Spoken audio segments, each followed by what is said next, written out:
All around the world, millions of people suffer from poverty every day. They are forced to drink unsanitary water and live in disgustingly inhumane places. The culprit? Debt. Countries in debt and poverty have been trapped in a cycle in which they are forced to ask for money that they know they can never repay. This has led to poor countries that cannot escape their poverty regardless of how hard they try. Take a look at the Philippines. In 2013, they had to pay $1 billion in the 7 weeks following Typhoon Haiyan. Paquito, a man with 5 children and a wife, is barely able to provide a proper life for his family due to the large amount of money the Philippines owes to the other countries. Paquito, in your opinion, how's life in the Philippines? I like to say this. It's very not good in my life. Do you have a job?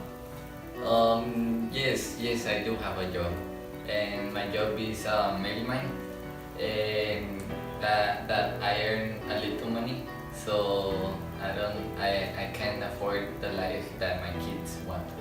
Do other families have this problem? Absolutely. And luckily I even have a job. I see.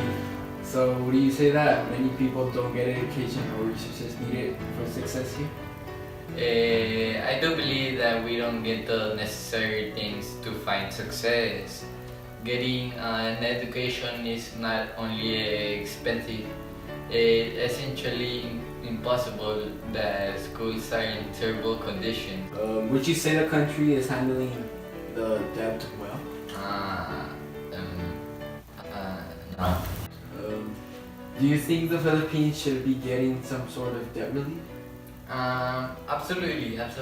Many of the people here suffer because of the debt. If we were able to handle it, the condition is that the country could improve greatly. What kind of debt relief do you think the Philippines should get? I was reading this great report by this group of IB kids. And I believe we should get something as similar to what Southern African nations get. Yes, of course. However, that only applies to countries in the African continent. Would you suggest anything else? Well, we could get assisted by something similar to Life Aid. Well, I appreciate you being here. My pleasure. All I want is to one day be able to watch some relaxing SpongeBob, with my family and all that, okay? The Philippines, a debt-ridden country, has had crippling depression since the 1980s. The leader at the time was Ferdinand Marcos, a dictator who is thought to have stolen $10 billion of Filipino money during his 21 years of rule. During this time, Marcos was granted large loans by Western countries.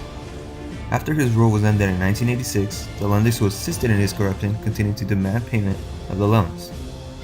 More than 20% of government revenue is spent on foreign debt payments every year.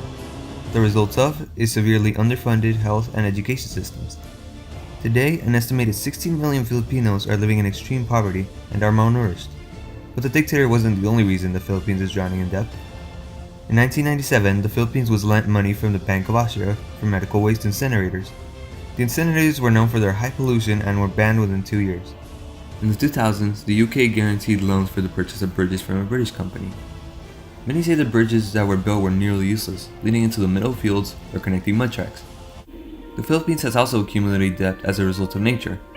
In November of 2013, Typhoon Haiyan, one of the strongest tropical storms ever recorded, happened. The World Bank and Asian Development Bank announced they would lend $1.9 billion for emergency assistance and reconstruction. The problem was that reconstruction loans cannot generate returns to enable the debt to be paid. This gets worse when compounded with the fact that the Philippines already has debts and should have been cancelled years ago. The result is that now the Philippines pays almost as much in debt each year than it does on its own education and health systems combined.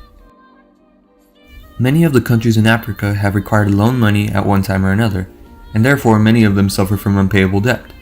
However, the HIPC, which is the Heavily Indebted Poor Countries Initiative, has helped greatly by providing debt relief to Africa's poorest countries. The scheme is available to any country that faces unsustainable debt and is willing to follow certain policies of good governance. If a country falls under these parameters, they are given a certain amount of debt relief. Although some say these parameters are too strict, Africa is certainly improving its financial situation due to the HIPC's existence. Live 8 was a string of benefit concerts that took place in the G8 nations, which were Canada, France, Germany, Italy, Japan, Russia, the UK, the US, and the EU. One also took place in South Africa. The event was made to encourage leaders meeting for the G8 summit to consider and help countries in poverty in 2005. The G8 summit, by the way, is an event in which the richest industrialized countries meet to discuss many of the problems around the world. To make sure the world was listening, the event held 10 simultaneous concerts on July 2nd and had more than 100 channels broadcasting it. Gladly, the event did receive lots of attention, and the leaders at the G8 summit pledged to double 2004 levels of aid to poor nations by 2010. They also pledged to give half of this money to Africa.